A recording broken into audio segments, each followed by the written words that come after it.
Alright, it is session 13. Today I'm going to be working on Shaolin stances. I'm going to be continue working on my speed, mobility, and overall hardening the inner muscle. So we are on the field today where I also want to have a little more spacing for this one. So before I get into the explosive movements, you gotta start with warm-ups. So for the first section of warming up, you take it easy, just warm up the joints, wrists and everything.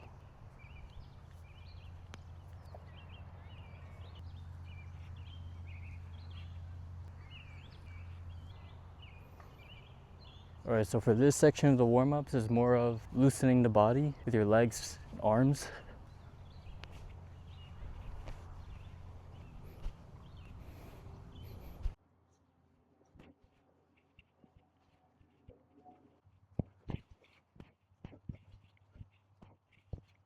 Alright, so for the third section of warm-ups, it's more about stretching.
You see, warm-ups for Shaolin stance work, it takes a little more effort than conventional warm-ups where you just sway your arms and legs and just get straight to the workout. For this one, it's about twisting the joints, loosening the body, stretching it.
See, it's a little more challenging doing the horse stance with the hands behind your back because the weight of your arms is more behind, so the weight shifting is more demanding because the weight of your arms are behind you, rather than in front of you, which is more forgiving. All right, so I'm gonna hit knuckle push-ups. This is for the striking work. I'm gonna try to go at an explosive pace.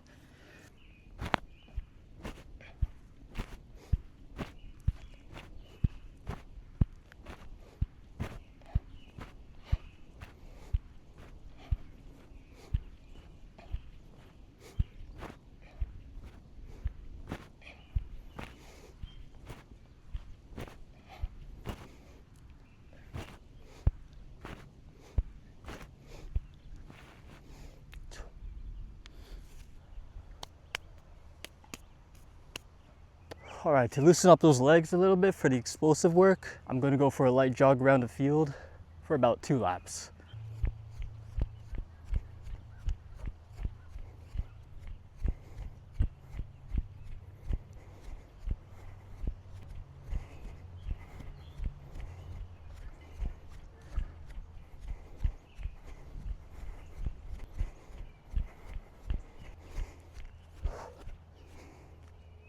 All right, so right now I'm in a pretty fasted state. I didn't have breakfast or a meal yet. Only had water and some honey, especially before getting here. It feels incredibly hot today. I'm really drenching in sweat before we even got to the explosive work. You know, I'm not solely relying on some food structure. It's like people be thinking like, oh, I gotta have this meal, I gotta have this snack, this structured meal before I do this kind of movement, before I hit this workout, before I go for that jog. You know, I'm not saying to have no water or have no like small energy source like honey like I did. For me, when I'm in a semi-fasted state, you know, no meal, there's no bloat, so it helps me feel more clear and transparent when doing my movement practices. And then usually at the end of the day or the evening after work, I'll have a meal. But you know, for this, we're not hitting the gym, or we're not going for that jog. For this kind of training philosophy, we're hitting the field, we're hitting the river, we're hitting the forest. That's what it's all about here. All right, so that was a warm up. You know, just try to structure a little bit, make it more longer, because usually, you know, I just, you know, sway my arms, joints, and, you know, call it a day and get with the movement. But for this, I like to keep it a little more structured, because warm ups for this is more important, especially for the joints, you know, your mobility and everything like that. All right, so I'm gonna start with horse stance double strikes. You know, keep it fast, keep it explosive, keep it centered. Gonna go for 3 rounds.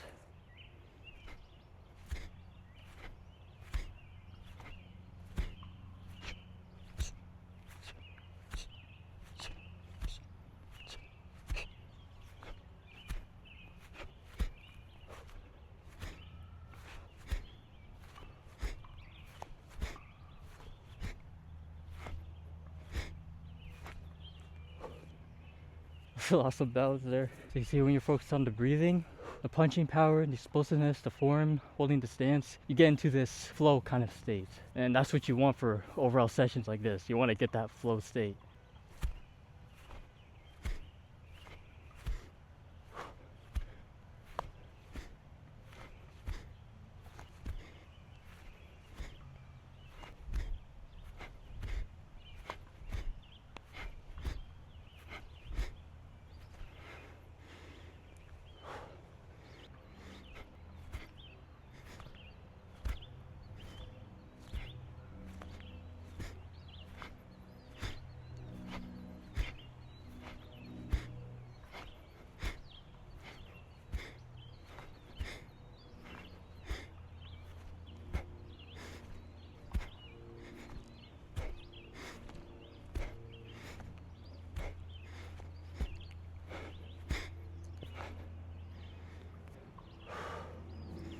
All right, next. This is probably one of my favorite ones.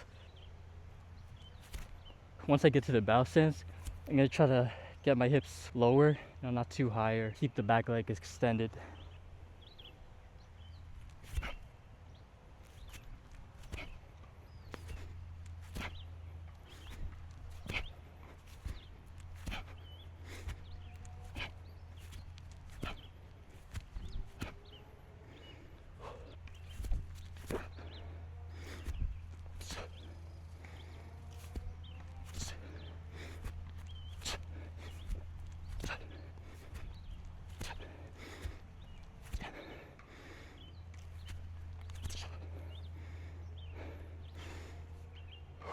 So when you feel that heart beating fast, you're almost out of breath, that's your inner muscle being worked out. You know, not externally muscling your way through it. It's hot out today, drenching in sweat, but you can still choose to keep going.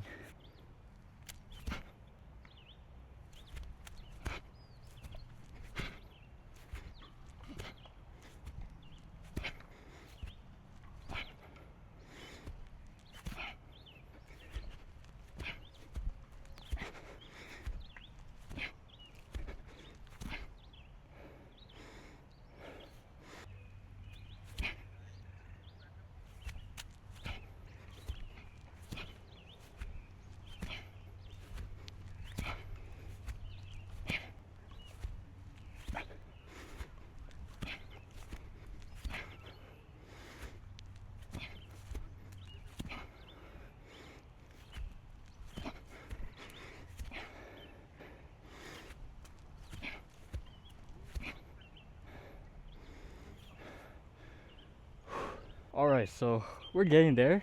Used to feel a bit more awkward, you know, the motion of my hands were off, the timing of it, and I'd extend both legs. Feel like I needed to extend both legs like this. See this one? It should rather stay at a 90-degree angle while the back leg mostly extends. So you see, it's all about showing up, repetition, and practice. You know, this is only session 13, and I started doing that at like around session 3. It was the first session of doing Shaolin stances. Okay, so now we are at crouching stance, side to side kicks. So I'm gonna continue working on my speed, mobility. So let's see how that goes.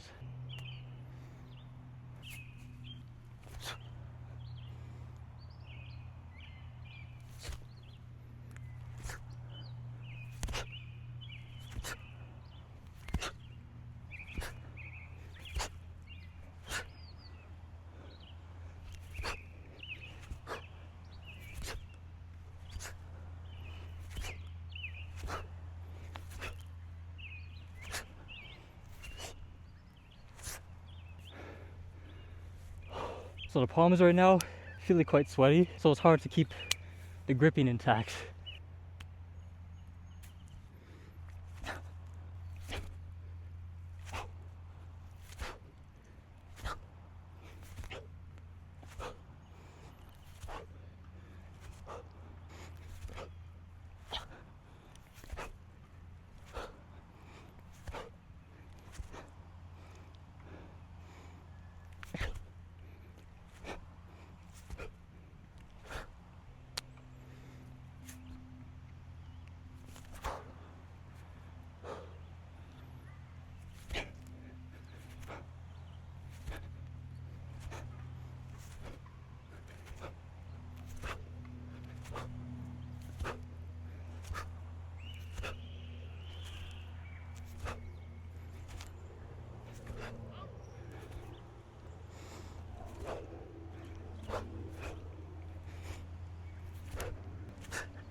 You see, when that wind comes, it's like the outdoor version of AC. You know, it gives you that relief and it lets your body naturally cool down for a bit, especially if you're doing explosive work in the outdoor heat.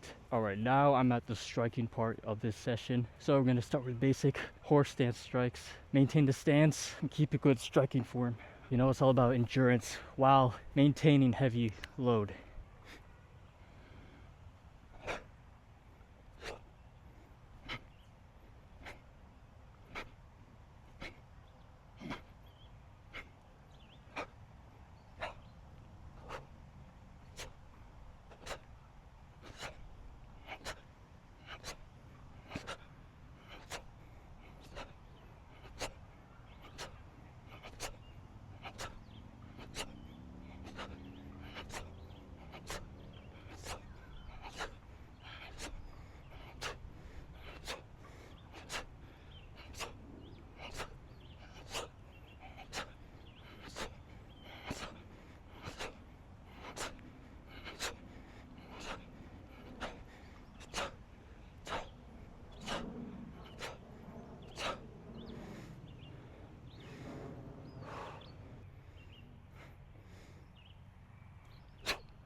Usually I do 2 rounds with horse stance strikes, but for this one's gonna be different. While doing a horse stance, it's gonna do blocking strikes.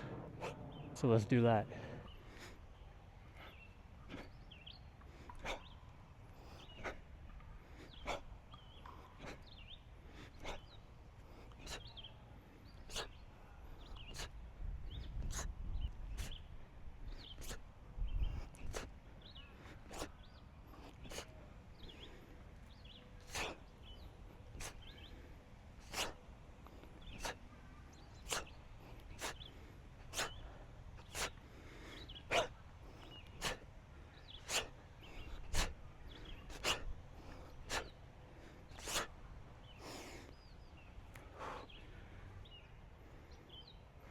All right, so for the finisher, I'm gonna continue working on horse stance strikes plus bow stance strikes, and to travel back and forth for about 3 rounds.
All right, so for round 2, once I'm at the bow stance and I pivot right to the horse stance, I'm gonna use the back leg to kick forward right to the horse stance. So let's try that out.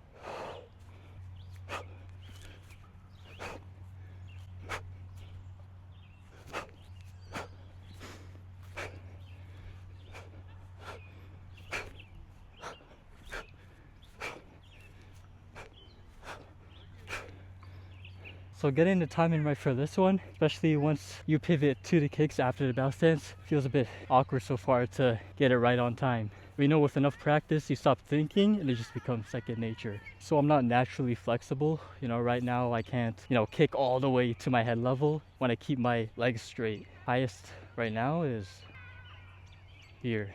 If I want to reach that head, I have to force it. But yeah, for this, we're also gonna work on our kicks as well. So stay tuned for future sessions for that.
I got a leg bird, very extreme. You see, I don't have external weight stopping me.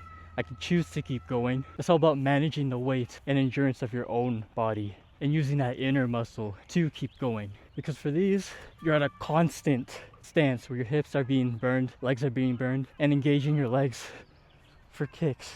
So as long as you keep moving back and forth, the burn doesn't end. It's just all about controlling your breath, focusing on the posture, and again, that inner muscle. It's not outer resistance with weights, rather inner resistance. So that is it for Shaolin Day session 13. I'd say the hot sun and the extreme sweat is what made it challenging today. And I also ran out of water in the middle of the session, so now my mouth is drying up. But yeah, we added a couple new things for Shaolin stance sessions. For the warm-ups, it's a bit more longer. I keep them at a structured kind of system where wave 1 is where you loosen and twist the wrists and joints. For wave 2, it's more of loosening the body. And then for wave 3 is stretching out the body. so I'm not just going through the motions and then going straight to the real explosive work. So for future sessions, you will probably see me working on kicking drills so I can continue working on my kicking flexibility. We're just at session 13. It's all about gradually refining the same basic movements. You don't want to hop onto the next cool thing right away. It's all about refining the same basic movements over and over again until it becomes second nature, rather than having to use your brain and think all the time. So if you're new to this channel, welcome to my journey of cultivating a physical warrior lifestyle, where I implement ancestral and martial movements in my daily physical life inspired by Shaolin monks, samurai, and other historical traditions. All from zero, without the need of any artificial environments, international travel, lineages, dojos, or expensive gym memberships. It's about showing that anyone can implement these movements in their daily physical life. People shouldn't feel like they need permission to do these kind of movements outdoors. And it's like that for most people, because simply moving outdoors or practicing some kind of martial movement has no label to it. You can't really institutionalize it, like unlike the gym or any other indoor facility environments, because it's normal to move and work out in the gym environments. You got mirrors, you got machines, you got people doing the same thing. But out here, it's mainly for social events, barbecues, parties, playing sports. But simply practicing a hard skill, a movement out here indoors alone, I believe people should feel that it is normal to practice movements out here outdoor in the field, especially solo, not automatically thinking you need like some group or organized event. It's just you who chooses to go out here and practice the movement. So if you got a backyard with enough space, why not just start there? So I'm gonna continue on with this journey. It's still spring season, and I'll see you in the next session where I continue working on bokken strikes.